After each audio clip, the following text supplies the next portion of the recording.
In 2022 so far, Prince George's County Fire EMS crews have responded to 26 heat-related illness emergencies.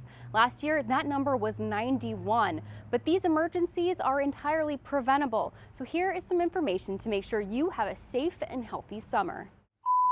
Ambulance local. Firefighter Cody Rash says the call went out as unknown, man down on the side of the road. It was a very hot day. His work truck, he said, didn't have any AC, so he'd been in the heat all day working. He started getting really dizzy, pulled over. Rash says when EMS crews arrived, the man was showing signs of heat illness. He didn't look well when we came up to him. He looked like very sweaty and he looked sick.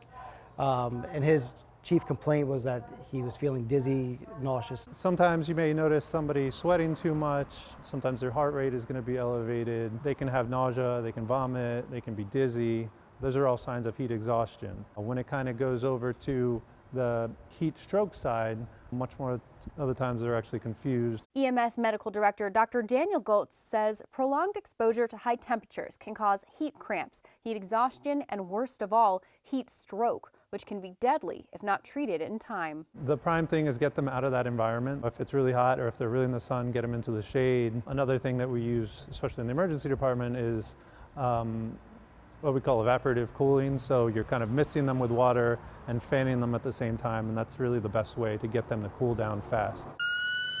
Rash's patient received the right kind of care even before first responders arrived on scene, thanks to Good Samaritans who knew what to do. Somebody had like a roadside stand up and they had moved him onto the shade. But those people to get him in the shade helped him out. That made his recovery even faster. Once we got him in the AC, he'd already started to feel better, but we could tell he was still dehydrated. So we gave him, started IV, gave him some fluids. And by the time we left the hospital, he was thanking us, shaking our hands. Other tips include wearing loose-fitting clothing, always being aware of the sun and your surroundings, and staying well hydrated.